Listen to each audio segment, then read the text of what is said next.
Hi, everyone, and welcome to the Death Doula Global Summit. My name is Suzanne O'Brien.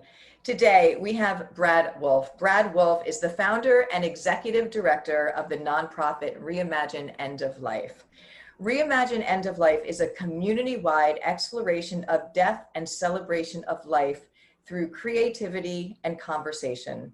Drawing on the arts, spirituality, healthcare, and design, Reimagine sparks experiences and festivals that break down taboos and bring diverse community together in wonder, preparation, and remembrance. Reimagine envisions a world in which we are all able to reflect on why we're here, prepare for a time when we won't be, and live fully to the end. In facing death, we begin to live fully. Welcome, Brad Wolfe. Thank you, Suzanne O'Brien. It's great to have you here. You inspire me, and this is going to be a great conversation. So thank you. Mutual admiration society. Let's do it. Community, let's do it. So Brad, okay. I have been privileged to be part of two live events, one being in San Francisco last October, November, which I always look back at 2019, and I think we all do, where we traveled, where we were, and how grateful we were to do those things. And of course, Reimagine was one of those festivals. So again, they're so spectacular. We'll talk all about that. But before we get into the details of how the platform works and what's available, can you share with me how you got into this? What was your passion in alignment? And I know that you have such a great background, but I'd like to hear from you how this came about. Well, thank you for asking. Mm-hmm. On a personal level, Mm-hmm. I would say, I grew up with grandparents who were Auschwitz survivors who had miraculous stories of survival.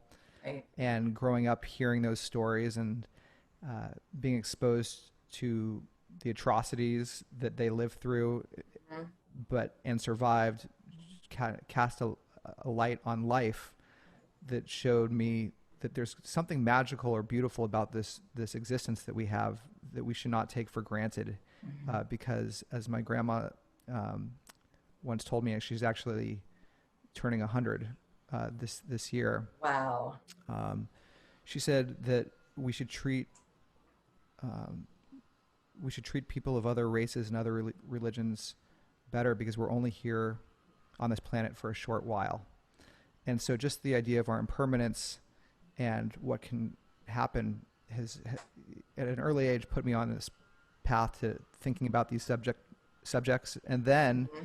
in my early 20s, my best dear girlfriend, Sarah, was diagnosed with a rare form of pediatric cancer.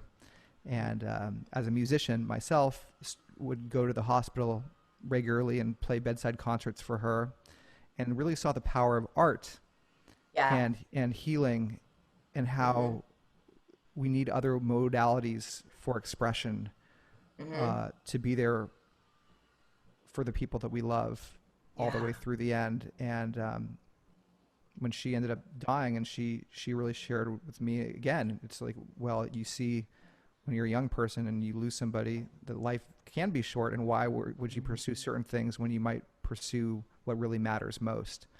And so that question of how do we use death to inspire us to live more fully was something that that was really the foundation of what Reimagine is based upon. It's so beautiful. And just your grandparents, I mean, you're so lucky to have had that, early on in your life. And because for me, and again, people know that I've worked in hospice care and oncology for, most of my nursing career, and I've been privileged to be with a lot of people at the end of life. The way that we in the last 100 years have pushed aging and end of life pretty much out of the realm of reality, so to speak, and the value that brings us into our life. It's like we've given away one of the best tools about how to live that we have, and it's time to bring back those foundations. So just like your grandma said, Totally. race, yeah. Even within Reimagine, part of what we do is really a community-driven, bottom-up movement for social change around these topics. Yeah. We try to bring voices of older adults, for example, into Yeah. this community, because we for example had this event in San Francisco that was set up like a TED Talk, but Uh-huh. instead all the speakers were in their 80s and 90s, So or cool. hundreds, and to try to why are we looking at 20 and 30 something year old CEOs when there's people on our planet who have so much wisdom and knowledge to share with us, and we let it just drift away without taking the time or the space for that listening. Sure. And not to get any, not to be negative or judgmental, but I feel like we, again, have given away one of the best resources we have with our elders. In fact, my dad, who I'm a little biased, but he's a very smart man. And we used to ask all these questions and he taught us everything. And once Google came, and he got older, he would say, ask Google. But our elders in the past, the older you were, the cooler you were. So people used to lie to be older back in the day because they had more wisdom and more stories. And they still are, but we're not treating it as such. Exactly. At one of these events, and maybe Yeah. it's an expression that it exists, someone said, when an elder dies, it's like what is it? It's like a library burning to the ground without having necessarily read all Wow. those books. I try and spend a lot of time if I can with them because they have amazing knowledge, but hopefully we can Yeah. bring that back. So So yeah, I want to share the Reimagine. When I am involved with your Reimagine events, there's two things that really come to mind and the energy. One is love and one is community.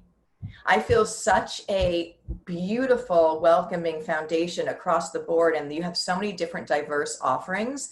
I just applaud you. I don't know how many people you have that work on this, but it's more of an energy, and it's really well done and just so beautiful. honestly, that truly means so much to hear, because that is the spirit with which we put in to this work. Hmm. And I just would say we're just met with it again and again by people Yeah. like yourself. And I Mm. don't know if it's something about people, as we do this work, and you're putting on such an amazing um, conference here that we're a part of. Is it something about the people who gravitate toward this conversation? There's something special about all of you out there who are watching this. I think there is. Anyone who wants to engage in this conversation is willing to explore, and there's something about talking about these subjects that just crack you open. Yeah. And part of what I had been thinking about prior to Reimagine Hmm. was, how do we get people to celebrate one another, right, while we're alive? Yes. And Yes. I never thought about actually doing something around death Mm. as the impetus for Hmm. that. But it is. I was Hmm. inspired by it, but then if you just tell people in the world, you know, love each other more, Yeah. like yes, there's Burning Man, and things like that, which Yeah. are great communities, but for a Uh, lot of people, it's a little woo. yeah. And so there's something about the reality of grief and death, and Yes. the multifaceted nature of the emotional set that comes with it. It's like I say, grief is like it's more like a Jackson Pollock painting than any one singular hue of an emotion. And Yeah. it brings up all those parts of life, that the laughter and the sadness and the joy and Hmm. the pain all together. Hmm. And that just puts you immediately in a different headspace where you can be with each other in a way that maybe you can't when even you're trying to be your best self, but you're being positive. I mean, it's not, It's not, so real and it's so real. authentic and Yeah, connected. exactly. So that's It the does. spirit with which we try to do our work. And you do it, which I applaud so much, because again, that openness of being able to step into that space and feel loved and supported and part of something, no matter who you are walking in, is like everything to me. But it's amazing because death is the equalizer, right? So each one of us is going to be touched by it, no matter where we are in the world or how much money you have or culture or religion. And it allows us to say, wait a minute, maybe we're more similar than different. And also all of those labels and things and titles and all of that, it doesn't really, those are fine, but that's not really the real, you know what I mean? Connection. Yeah. And yeah. I mean, obviously, when you go back to the story of my grandparents, you can Hmm. see how labels Right. and the way we put labels on Yes. each other, how Yes. those can be used as Yes. weapons. Oh, And yes. and so Yes. it is important, I think, to find things that we have in common. Not to say that even in death, there are so many differences in how we die and the circumstances. And we spend a lot of time thinking about this. How we die is often a reflection of how we're treated and how we live in a culture. So there's obviously a lot of inequities around death, and our organization's very committed to supporting a way to live that makes those inequities at the end of life more equitable then and all the way through the way that we live. That being said, there is this common humanity in the sense that this is an experience that we don't know about. We never talk about it. You know, there's I guess there's 7 billion people on the planet, but 112 or something billion people have died before us. So it's like people have gone through this experience, yet we have had zero experience with it ourselves. And so we all face it. Yes. And we all go there. And so with that in mind, starting from that place is something that might bring us together. And I think it is. I think it is already. I think, again, there's universal laws and there's universal foundations that we have forgotten about that are, I don't want to say simple in the fact that I don't want to make them sound like they're, they're everything. Kindness, compassion, unity. You don't need said person elected to do that with each other, to have respect for each other, to see and hear each other. So I think it's so beautiful. And then let's talk about the living part, because, and I love Reimagine because you have this focus on, again, awareness of death allows us to live fully, but you really bring that into your platform, ways to do that, exploration, exercises, just community. For me, people would always ask me, what makes a good death? And I have to say that I've been now with over 1,000 people in all different countries and settings, and there's not one death that's exactly like the other. So again, there's, this uniqueness to it, but what does make a good death is, to me, a good life. Now, what does that mean? Because at the time, and there's very few that I've had, but the time that I've had a patient who has their terminal diagnosis, but somehow is like, okay, because they lived fully. And that's the whole key. Yeah. I mean, that's everything. I think there's two things that come to mind as you say this. One is something that Frank Ossieski talks about, who you out there watching may know as an incredible man of wisdom in the Buddhist tradition. And the part of his work that we've really wanted to amplify is this idea of don't wait or why wait. Yes. It's like, that's what death can teach us. And that's what, and so if you do live your life that way, and it's like, when you ask people, of course, this, right? There's the studies about what people find regret for at the end of their life. And it's really never around those superficial things. It's about relationships. It's about really about people. And then there's Ira Byock, who talks about the 4 things to say before we die to each other. I love you. Please forgive me. I forgive you. And Thank you. Thank you. Thank you. You're welcome. And so with that being said, don't wait till the end of life. No. We should be so grateful, and we are, that the people at the end of life share the perspective, share the wisdom, share what's important for those of us who are left with time, with the beautiful time to, again, capitalize on those things. So every day, thank you. Think about forgiveness, because it's transformative. Do you know what I mean? And we all have it. It's part of the journey. Yeah. It's interesting. So Reimagine was also part of the story I didn't share, that it was born in some ways out of work I was doing at a design firm called IDEO, which is a human-centered, they have this approach called human-centered design. And it was a company I was working for before we became a nonprofit. They did a global challenge around reimagining the end of life experience from an innovation perspective. How do we innovate around this topic? And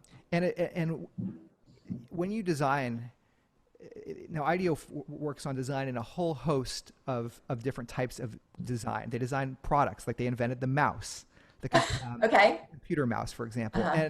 The thinking is, how do you solve people's unmet needs? Right. And the way to do it, instead of using data they focus on understanding people and Sure. observing people. And a design principle, when you design a product or a service, is that oftentimes the closer you get to the problem, the better the solution will be. So for example, OXO Good Grips, I don't know if you're familiar with it, it's a kitchen appliance brand, which is an extremely popular kitchen appliance.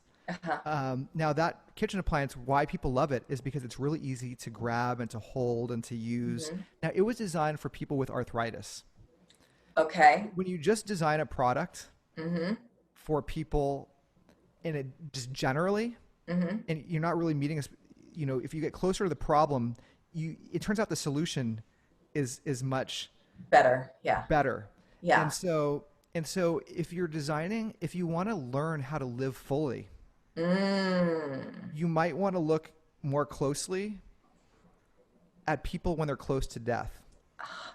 1,000%. 1,000%. Yeah. I mean, and just in my own life, it's sad, I mean, we just had a member of our community, Grace, who was a volunteer with us, and she was 31, and her mother died, and she started volunteering with us because her mother died, and she wanted to explore that situation through making a difference around end of life conversations. And she ended up getting diagnosed with cancer herself at 31, uterine cancer. And, we as an organization kind of followed her on her journey and helped then give her a platform to share really whatever she wanted as she faced this journey of her own fear. And just like my friend Sarah that I mentioned earlier, who died when she was 20, the wisdom that she had around living and life and what it means. And I've now, heard this and experienced. Anne Lamott, who spoke at our opening night at Reimagine, said the greatest gift is to be close, to people who are dying. Absolutely. You'll walk out of that experience looking at the world a completely different way. And yet we give that away. So we've outsourced our elderly and our end of life, so we don't see it. So we're losing that whole experience of their wisdom, but also of there is an energetic, I call it that they get their spiritual eyes or spiritual wisdom as they move closer to that end of life. And here's the thing, when people share with you their perspective, what's important when they are facing their end of life, they're not trying to sell you anything. They don't care if you believe it or not. They literally have these aha moments. And if we're not listening, we're really not smart to that, because and like you said, it's about, they wish, it's how they spent their time. It's if they lived authentically to who they were, not with other people's pressure of what they should have done and become. And it's really, really powerful. So I want to talk about end of life and the whole platform, because you have so many things. The other thing I do want to really share is when the pandemic came about and COVID, because I know you do a lot of the festivals were in cities, and it was incredible and beautiful and how you did it. The way that you all switched to online so beautifully and robustly to show up for this community was so impressive. And I'm so grateful for that, because we need a place to go. Well, thank you. I mean, honestly, I think Reimagine, and when you just trick of the trade out there, you may be seeing this a few weeks after I'm saying these words. Okay. But we are in the works of creating a new offering all around holding space and creating space, and that's going to be our new festival. And I think what we've learned that Reimagine does, it's really just creating space. Yeah. And what does it mean to create space? Because the thing is, in our busy lives, when there's so much going on, it's sometimes hard to take a pause to explore what really matters and have these conversations. And so when the pandemic hit, here we are, Reimagine End of Life, set up as an organization aimed with a purpose to honestly put death in front of people's faces, with the idea that in doing so, people might live differently. Well, what happens then? Because, we think about 9/11, right? It was like a period in America. We would always say, why do we need a 9/11? Why do we need a diagnosis? Why do we need a death experience? Why do we need to lose somebody to Right. to see life in the way that you kind of just described, right? Why do we need to go through Sure. that experience to live Yeah. this certain way and to remind ourselves? So we've been focusing on just reminding people to do that. Now, all of a sudden, Yeah. death is in our face. Yeah. It's right there. But Yeah. yet, are people really facing it is one question. And then additionally, how do we just give space for people to be Breathe. there? Yeah. I think it's so important you said that because, all right, so for me, because obviously I do a lot of trying to look above from a higher place, hopefully of awareness and consciousness, and look for, again, what I call like the blessings within things, which is not diminishing the suffering by any means. COVID and the world is going through so much that it is making us all face everything at once. So I feel like, again, for you to have a place where you can hold space is so important, because there might be somebody whose, income has changed, whose, whole situation has changed. Maybe they've lost a loved one. Maybe it's a combination. So there's, how do we help them individually to ground and come together? And then how do we look at this bigger picture of the fragility of our lives? And again, and everyone I've spoken to, it's been a reevaluation of how we're living in our thoughts, in our practice in the day, in how we're spending our time. It's really gotten to that point. And I think that's so beautiful to have a place, because now a lot of us are in our homes. So we can't go to the spaces to be together as much, but you can do this online. And the other thing, I was just talking to a rabbi about this the other day, who was saying how, challenging it is, right? That there's so many, and I know Jerry Seinfeld just came out with this article in the New York Times recently. I read it. I love it. Saying that, this modality of connecting, Zoom, it's just bad.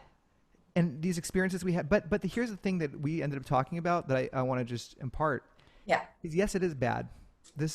But But the question then, in terms of how we like to reframe things, is what opportunities are there now that maybe we can never have had before? And the opportunity that comes up for me, the only is how, and this is there's so many challenges, right? So, but what can we learn from people that we would not normally be with, that you cannot be with in person? And so what we've found is there's people who are maybe lonely or isolated, who don't have a place to go in a different part of the world, who now can hop on one of these sessions and be in a space where a loving community around facing these topics can form. And there's some, and that could not have happened. You would not have even met that person. Right. Yeah. In a million years, had it not been for this horrible situation that we find ourselves in. I agree. And so for one of the things that we always giggle about is everyone now is kind of meeting their immediate neighbors. So that's one of the things, walking your dog, and that's happened. But you're exactly right on these Zoom calls, because we held a space too that said, people just come, let's have a space, they come. And what was beautiful is that we all got really real, that this is really difficult, that we're scared, that we're hurting, that we think, and people started to let down facades, and it was really authentic, and there's so much healing and presence in that. So maybe some, we I don't know, we just were living what I call unconsciously, very unconsciously. So this is really, again, there's beauty in crisis. It allows us to crack open if we so choose. I'm working on a piece right now about that topic, is how do we, in psychological research suggests that, okay, first of all, acknowledging once more that this time is very, very painful and hard, not just because of the COVID, but because of the reckoning that we know we need to do around race. Yes. And seeing, when I say we, I mean white people, and then as a country in the United States here. So research suggests, right, that we tend to, so there's some good things that have happened, Yes. right? Yes. The good things are that, like the hashtag COVID kindness Yes. has been trending on Twitter Yeah. throughout the pandemic. You see more moments maybe of compassion in some circles, or For sure. the new galvanization of a broader set of our population to focus on issues of race. Yes. That is really important and good. Yes. So, but what happens, and I think when you're triggered in crisis, right, those things can happen. Like after, think about 9/11 again. Yeah. How we were galvanized to be together as a country. Clearly, that isn't something that tends to last. That we tend to science. I was going to say it reverts us back to our emotional baselines. Lottery winners, right? You might have won the lottery, but you tend to return to the level of happiness you were prior. Same with someone who maybe loses a limb. They maybe rise again to their level of predisposition of happiness. So if we are in a moment where we're ignited to maybe make a positive change or wanting to be galvanized, how do we hold on to the things that how do we hold on to those things that we don't want to go back to? How do we harness that energy that comes from grief and I'm calling it grief energy. Okay. How do we take that and be able to return to it, maybe in the good parts of it, when perhaps we become complacent in the future, or we return to a certain emotional baseline? What tools do we have at our disposal now to be able to do that later? And I'm thinking it's some of the things that I've been pondering. It's like, how do we so perfect. So perfect. It's so perfect because yes, this is so important because again, we talk about the awareness when you're with somebody at end of life, how you will never look at the world the same with that experience because it's so profound and it really does move us. But you're exactly right. When we have these opportunities, if they're too short-lived, we can easily go back to that pattern of unconsciousness or whatever it is, even though we don't want to, we want to be here. So how do you make these new habits or incorporate that into a new heightened awareness of how you live every single day? So I am waiting for your answers or what you're going to, yes, I love it. Where did, I have to ask before I go on, where did you learn your just amazing interview skills? Oh, do you want to know? Well, I don't know, but my mother did tell me that I asked a lot of questions when I was younger, and I don't think it was always such a nice thing that she was saying. I think that's one of the highest forms of flattery. Personally, I think a curious human is the beginning of a lot of the things we're talking about, to be honest. I agree, and I thank you so much for that compliment. But yes. So sorry. So I was just going off by just how impressed I am by you. So let's see. What might we do? So, drawing on some of the things that we've learned, right? The other day talked to Frisch Brandt, who runs an organization called My Lasting Letters. Okay. About writing legacy letters to people that you love now, right? So when you die, there's something, your voice and your memories live on. But what would it be like, we talked about, could we write a letter to ourselves about this moment? A love letter, yes, to ourselves about what. So in the future, when we look at that letter again, we see maybe what we stood for in those moments when you feel that heightened sense of desire to contribute in some way. Yes. How do you remind yourself of the import of that for yourself, knowing that it's hard to stay in that space? Sure. So maybe try writing a letter to yourself. That's one of the things I love it. Suggesting. I think just creating rituals like you were maybe alluding to, and then just continuing to actually face death. I love it all. So I agree 1,000%. And what we have really tried to do is help people again to not only navigate this moment, but hopefully to thrive through it, which again is hopefully a goal to individual. But what is that? When everything seems to be swirling and falling apart, where do you get grounded or put your roots down? And there are a couple things that really helped. Practicing presence. So really trying to bring in the present moment. And one of the beautiful things to do is, again, gratitude, because we all have things that we can be grateful for. But one of the things when we all, again, feel like the world is just collapsing around us and we have no control is, well, first of all, you can limit the news and limit social media in that bad way. Don't go down that in a negative way. But it's also to reach out to somebody who's in more need. And it can be a very simple act. But there's something about that connection and that we're in it together. And, you know, for us, it's really, again, about how do we meet this moment? And I love the letter because we're all being, I think, asked individually to do an inventory and then come to collectively together and do the work. But if we don't, it starts with us individually. And self-love keeps coming up with a lot of my groups is that, you know, they're really hard on themselves.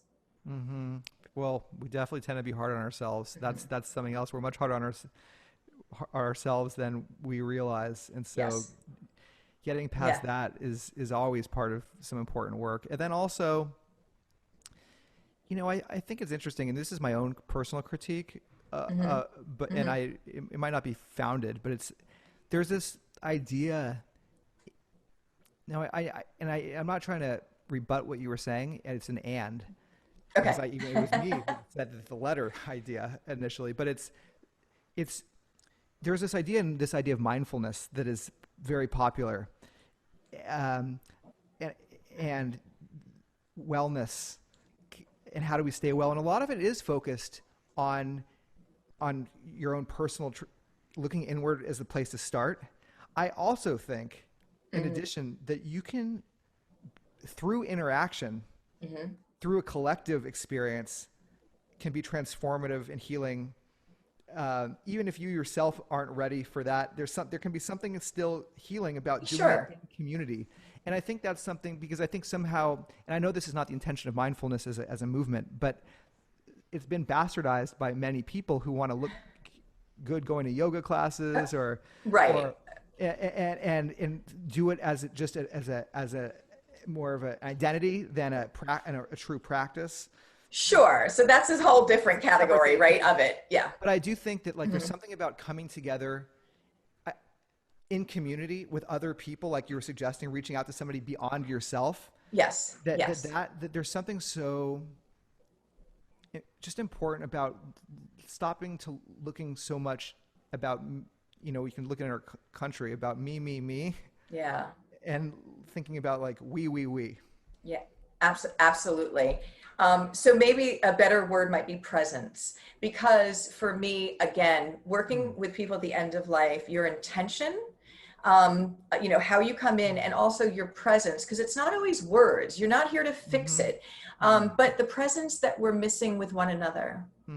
So one of the things that I think struck me is when I live in New York City, which I absolutely love, but when I moved here full time, and of course we have before COVID, a whole bunch going on, when I would stop and not just give somebody some money if that was what I was going to be doing, but had a conversation, or, you know, just stopped and really saw like that had so much more of an exchange for them than the money ever did.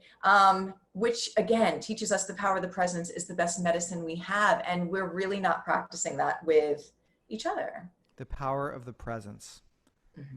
I'm into that. So I said the power of our presence is the best medicine we have at the end of life, but I think throughout all of life. I think yeah. No, thank you for sharing that. So tell me, when do you think you first realized that? You know, it's so interesting because people will ask me about my path to hospice, and they said, "Oh, you must have had a lot of death and all, you know, or in your background." And I thought, "Oh my gosh, no, I never had the privilege of knowing grandparents. I just had this calling, and I was very comfortable in this space." So, and then I followed the calling to hospice, and I remember the very first day that I was there as a nurse, as a registered nurse. I knew I was in the exact right place that I was supposed to be in life. It was really a profound feeling. And I have never not followed that knowing. And it has just opened up this incredible world. So, But had you always been on like that, or was that moment in that first experience? I mean, I'm sure that was transformative, but I'm just curious if, this is this something deep in you that you felt like it was there all along?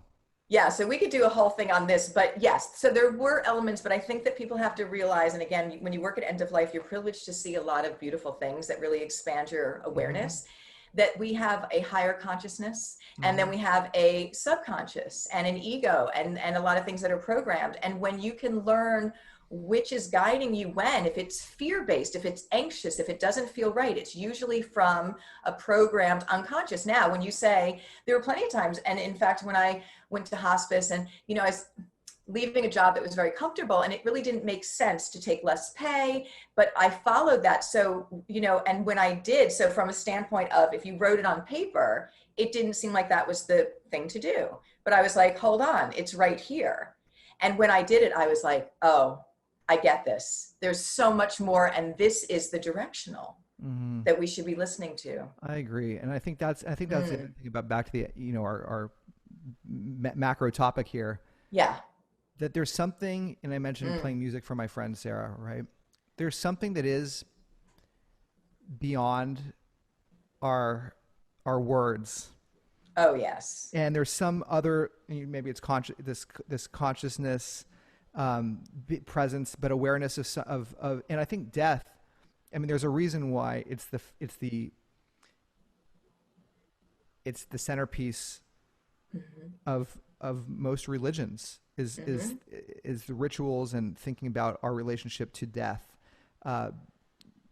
because there's something spiritual that when we just write things down, what should we do about our lives, that doesn't come up necessarily in that kind of setting when you're making a checklist about certain things. It's like there's something else. And I think if leaning into that partially around these conversations and following that, we just don't give it enough credence. We don't, but I think it's time that it's being brought back, and you and I and all that we do is helping to do that. And one of the things that has always moved me with patients is, and not every one of them has this, but when they say, I get it now, I understand what all of that was about, all of those difficult things. And they talk about being all connected to one consciousness, that we're all part of this. And gosh, if we knew that now, I would want the best for you, which I do, by the way. Thank you. We would want to help. Yes, but we wouldn't be fighting each other, and we wouldn't be looking at the separation so much. So let's talk about your platform and how you created this beautiful awareness in all that you do, that people can partake to, again, open up, be in community. So now we're in October. And so what you have coming up for Reimagine? Right. So this is a very exciting and challenging moment for all of us. Yes. We're on the precipice of so much, and there's so much happening that we have to grapple with. And so at Reimagine, we are currently have our platform open. We're in the midst right now of a festival, a new festival that we've been holding, called Creating Space. And Creating Space is an invitation to everybody out there to create space. It's not just an invitation. It's more of a campaign. To create space for your community. And we have hundreds of spaces on our website that exist for you to join. Their performances and workshops and silence and conversations about these topics, where we're addressing, creating spaces for anger, for healing, for grief, for mourning, for action. So you can come on letsreimagine.com and find letsreimagine.org. All of a sudden we became a for-profit in the blink of a .com. That's okay. No, .org. .org. So come check it out. We're also doing this initiative as part of Creating Space. That's a national initiative called can I just say that on your platform, which I love so much, you have so much diverse, wonderful offerings that I can just dream up what I'm looking for, literally, and I can pick if it has to do with art, or it has to do with song, or it has to do with, again, silence, or grief, or learning skills, or how to write a love letter. You have like everything is there. It's so beautiful. No, thank you. And so this October, Mourning into Unity is a big initiative that we are working on, that we've partnered with a couple leaders in our community to work with faith communities across the country from different backgrounds. Beautiful. And holding candlelight vigils across the United States. You can participate yourself. The color is purple. It's a color that is, between other colors. Yes. And what we're saying here is, what does it look like to hold space for us to come together, to mourn together, no matter where we're from, and really put that intention out into the world that unity is what we need most. Absolutely. And intention is everything. The energy, the synergy of intention of how you live your life. And I always, say, what is the intention of the day? What do I really want to accomplish? And then just focus on that. That's so beautiful. And I'm all in. I'm just letting you know. Thank you. Well, it's a big moment right now. So we just have to do what we can. And listening to people in our community, it's like we just need to carve out some space. Let's just be there for one another. How's that? Let's do it. I mean, we are doing it now. It's nice. It's nice. It is. And I'm grateful to have conversations like this, where even in my busy day, and I appreciate it. I don't feel like I'm doing you a favor or anything of that nature. I'm just truly enjoying, and that's, I guess, the power of it. Yes, we have microphones here, and I have this rather I like it one, but it's just nice to connect and talk about things that matter. Yes, there's lively functions we have to get to, I'm sure, but I don't know. That's been the silver lining for me, is being able to meet people from different backgrounds, like I mentioned, and really push myself into some uncomfortable new places with people and explore, because I especially in doing work with underserved communities and underrepresented communities, we're doing a lot of DEI work at Reimagine, and Mazen, who's been coaching us, he's an incredible coach who's helping our whole team think about how we can elevate our collaborators of color, and make an impact.